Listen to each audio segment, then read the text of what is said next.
Have you ever imagined hearing a cry for help echo across the universe? That's exactly what happened. A desperate signal pierced through nebula, distant stars, and asteroid fields. It traveled across the endless void, carrying with it a sorrow that resonated in every corner of the cosmos. The voice trembled, heavy with fear. It was a plea that transcended all languages, reaching the ears of anyone who had ever encountered civilization. We are about to be erased from existence. Our defenses have collapsed. Millions are awaiting slaughter. If anyone out there values life, please help us. These were the words of President Solara, leader of the peaceful world of Valora Prime. Her message reached countless star systems, but most great powers turned away. Some deemed it too risky to interfere. Smaller civilizations sighed with relief, glad they were not next on the list. But on a small blue planet, tucked away in a quiet arm of the galaxy, someone listened. That planet was Earth. On Earth's orbital station, a young communications officer, Ethan Cross, watched the transmission unfold. Within minutes, the alert reached Commander Orion Hale, who studied the screen with grim eyes. The desperation in Solara's voice was undeniable, even through translation, a pain no machine could disguise. Orion immediately relayed the signal to Admiral Darien Vega. Within the hour, the Human War Council had convened. Vega and his closest advisors, General Kale Draven and Defense Minister Arden Holt, watched the recording of Valora's suffering as their cities crumbled under the onslaught of the Drac Imperium. 4 billion innocents are about to be exterminated, Holt said, staring at the display. His tone carried the weight of the crisis. General Draven, hardened by years of service, leaned forward. We must tread carefully. We don't fully understand the Drac's political network. Entering this war could jeopardize humanity's survival. But Admiral Vega did not hesitate. His fist slammed against the table as his gaze cut through the silence.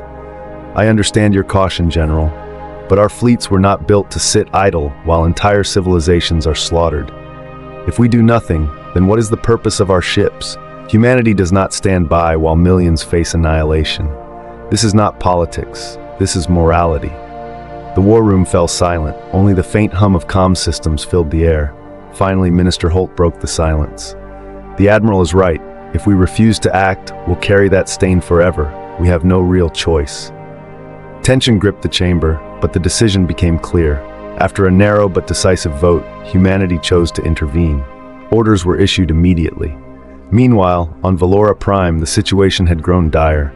The Drac offensive left cities burning, their fleets shattered. In an underground command bunker, President Solara received the crushing news: our last fleet has been destroyed. Her aide's words landed like a blade to the heart. Their broadcast was no longer just a cry for help, it was a death knell. The Drac had taken most of the planet's surface. Hope was slipping away. Solara sank into her chair, her face lined with despair. But then, a different signal lit up the command center. What is that? She asked, leaning forward. Madam President, it's a transmission. A fleet has just entered the system, unknown origin. Solara's breath caught. Another enemy or salvation? The screen flickered, revealing the stern figure of Admiral Vega. His presence carried a calm authority. President Solara, he said firmly, we received your call. Humanity has come to stand with you. Hold on a little longer. You are not alone. Solara's eyes widened in shock. Humans? Here? With only 12 ships? Yes, Vega answered her unspoken thought. 12. And if necessary, we'll fight to the last vessel. We will not abandon the innocent.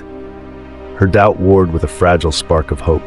Could such a small force really oppose over 200 warships of the Drac Imperium? It seemed impossible. Yet Vega's voice carried a conviction that pierced her fear. Perhaps, just perhaps, they had a chance.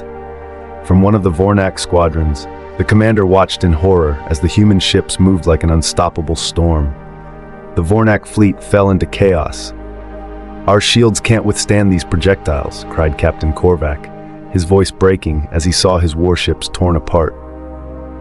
In less than 5 minutes, 3 of his vessels were reduced to wreckage, and the rest of the squadron froze, unable to respond.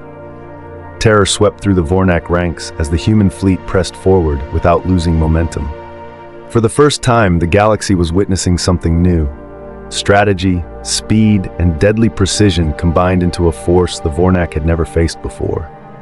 From her underground bunker, President Solara of Valora Prime stared at the monitors in disbelief. 12 human ships had just obliterated 8 Vornak warships with minimal losses. Hope, long extinguished, flickered back to life. "Is this even possible?" she whispered. As the human fleet drew closer to the Vornak main force, Solara's heart swelled with a fragile, dangerous hope. Could this truly be humanity's victory? On the Vornak flagship, Warlord Korath gritted his teeth. Though furious, doubt crept into his mind. These humans weren't fighting like warriors, they were fighting like survivors, and survival made them infinitely more dangerous. How can this be? Korath thought bitterly. We have crushed countless worlds, yet these few ships, they defy us. Meanwhile, aboard the human command ship Sentinel, Admiral Vega studied the tactical readouts. His fleet was advancing without hesitation. "This is only the beginning," he told his crew. "We strike at their command center next. Remember why we are here. This isn't for conquest, it's for the billions who cannot defend themselves." His officers nodded, determination sharpening their focus. Humanity had struck the first decisive blow, and the Vornak were reeling. But Vega knew the war was far from over. The humans broke through Vornak lines, using their speed to strike from blind angles. Instead of engaging in honorable duels like so many other species, they crippled supply ships, cutting the enemy's lifeline. "Target their supply vessels," ordered Commander Kalen. "Without them, their warships are nothing." Agile human ships swarmed the convoys. Explosions lit the void as transport after transport went up in flames. "Impossible!" Warlord Korath roared as the backbone of his fleet burned. "They're tearing down our infrastructure before even touching our strongest ships." Vornak communications collapsed. Command chains disintegrated. Panic spread. Back in the Veloran bunker, President Solara could hardly believe her eyes. 12 ships, just 12, were defeating an empire that had subjugated galaxies. "They're winning," she whispered. "The humans are winning." On the bridge of the Sentinel, Admiral Vega steadied his crew. "Remember this day," he said, voice low but unyielding. "We fight for more than ourselves. We fight for life itself. Billions depend on us." But Warlord Korath refused to surrender. Rage twisted his face as his empire crumbled before an enemy he had underestimated. "How can mere humans destabilize us?" he growled. "They destroy our supply lines. They shatter our formations. They fight with no honor. They fight only to endure, and that makes them unstoppable." His words proved true. Human ships encircled the command vessels. "Fire!" Commander Keelan shouted as kinetic projectiles ripped through the Vornak flagships. One after another, the mighty command cruisers fell. The battlefield was lost. The Vornak fleet broke apart, their legendary dominance shattered. In the Veloran bunker, tears welled in Solara's eyes. "They've done it," she murmured. "They've given us back our future." But victory in orbit was only the beginning. Tens of thousands of Vornak troops still occupied Valora Prime's surface. The ground war was about to begin. "Prepare for descent," Admiral Vega ordered. Dropships roared from the hangars, plunging through the smoke-filled skies. Inside, Commander Kalen addressed his Marines. "We're not here for glory," he said firmly. "Every life we save today matters more than medals. Precision, speed, no hesitation. That is how we win." As the dropships pierced the atmosphere, the burning world of Valora lay beneath them, scarred but not yet broken. For the first time in generations, hope descended with the humans. Shouts echoed across the ruined streets. "It's true, they've come to help us," cried a soldier from the Valan militia, clutching his weapon with renewed strength. The first clash came quickly. Enemy forces of the Drax had fortified avenues and buildings, using civilians as shields. But the arrival of human Marines shifted the battle instantly. Their disciplined fire and precise tactics cut through resistance, disabling turrets, neutralizing snipers, and rescuing hostages. "Aim for their engines, not their armor," a human sergeant barked as he fired a portable launcher. The projectile streaked across the street and detonated beneath a Drax assault vehicle, leaving it crippled. Within the hour, several enemy positions had fallen. Together, the local fighters and human troops turned the streets into a nightmare for the invaders. In the capital, President Solara addressed her people through an open broadcast. "Children of Valar, do not surrender. Darkness tried to break us, but we are not alone. The humans stand with us, and together we will reclaim our world." Citizens wept as they listened from plazas and underground shelters. Some left hiding to join the resistance. Others raised clenched fists to the smoky skies while gunfire rumbled in the distance. On the front lines, Commander Kale coordinated with Valon officers. Don't meet them in open ground. Seal the streets. Drag them into ambushes. We'll cover your flanks. A young local commander nodded. We've never fought like this, but if it works, we'll do it. The struggle for Valar Prime raged for hours. Every street became a battlefield. Every building a stronghold. The Dracs fought like cornered beasts, but for the first time they were isolated, cut off from reinforcements, with no fleet in orbit to support them. Inside the presidential bunker, Salora received an update. Madam President, human forces have retaken the Northern District. Civilians are being evacuated under shield protection. She closed her eyes, overwhelmed. Tell Admiral Raynar that Valar will never forget this day. But Raynar, orbiting above, was already thinking beyond the victory. He knew the Drax Empire would not let this humiliation stand. The true war was only beginning. Though the enemy fleet had been destroyed in orbit, Drax forces still clung to the surface. Their stronghold was the central government complex, transformed into their headquarters. Hostages were held within, and the Drax would fight to the death before yielding it. In a dim tactical chamber, Kale studied the projected city map. They control every access point, snipers on rooftops, armor in the avenues, energy shields at the main gate. A frontal assault won't last 5 minutes. A battered Valan officer nodded grimly. We've tried before and failed. We lost too many. But you think differently. What will you do? Kale lowered the map and answered calmly. We'll strike as humans. They expect an honorable, direct attack.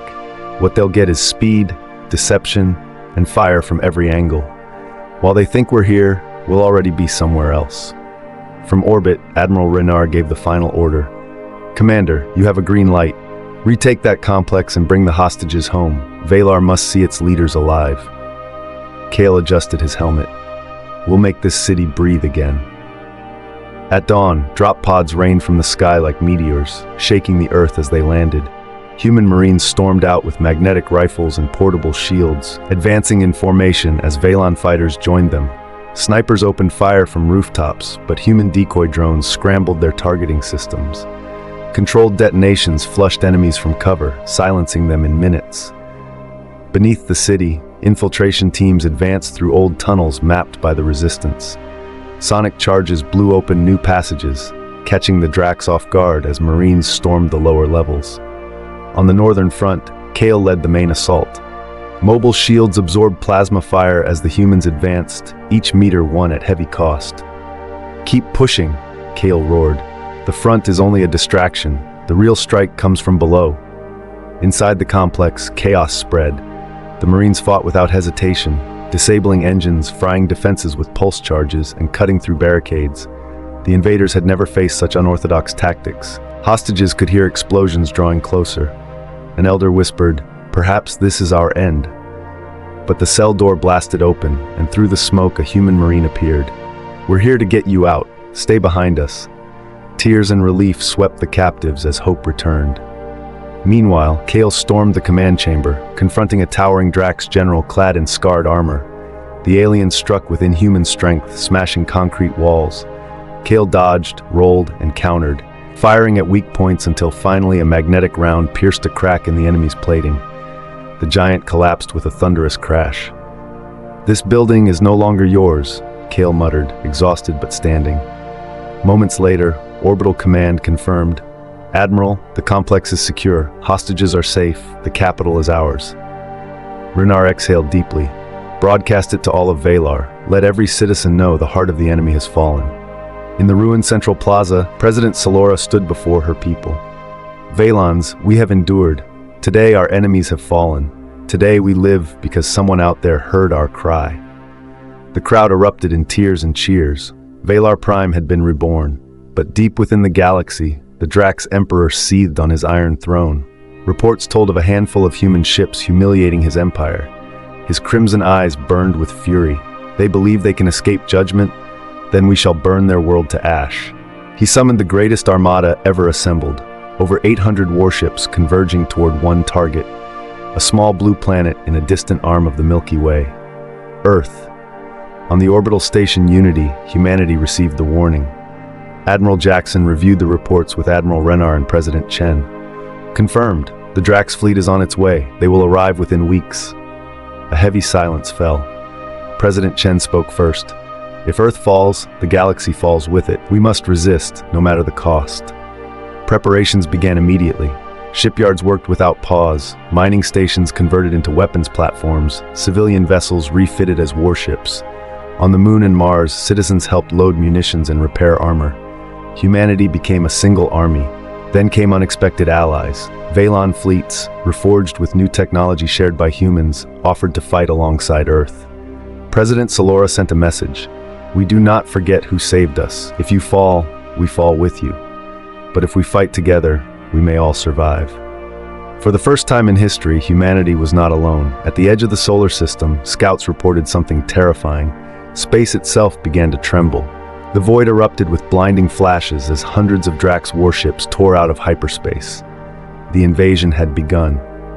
On the Unity station, Admiral Jackson addressed the entire defense fleet. This is the moment we've prepared for.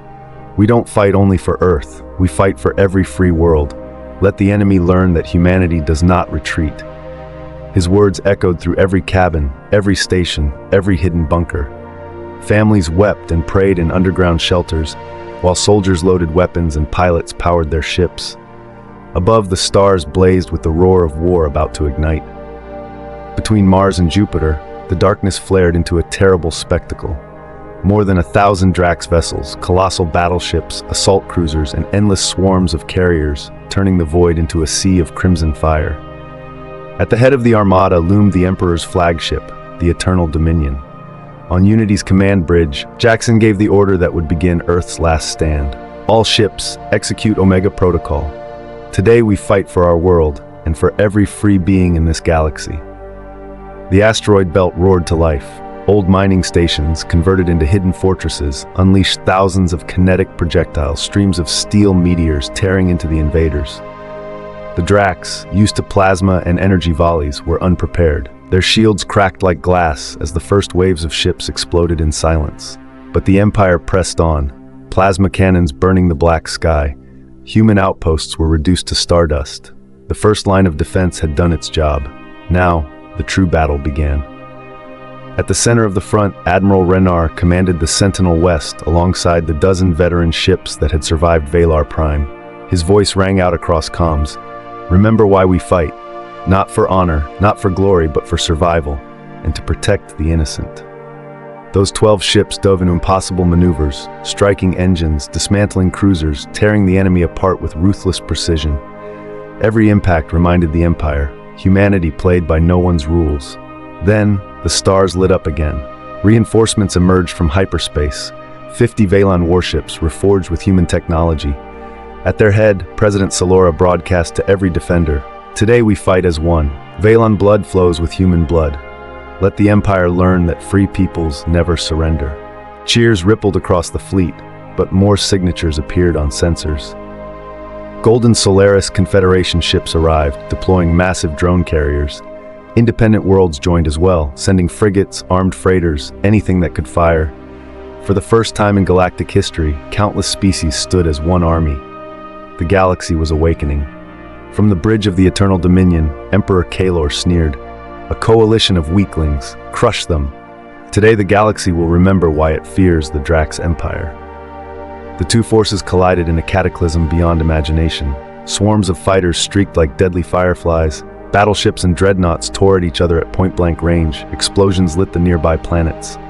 It was a battlefield without borders, pure chaos.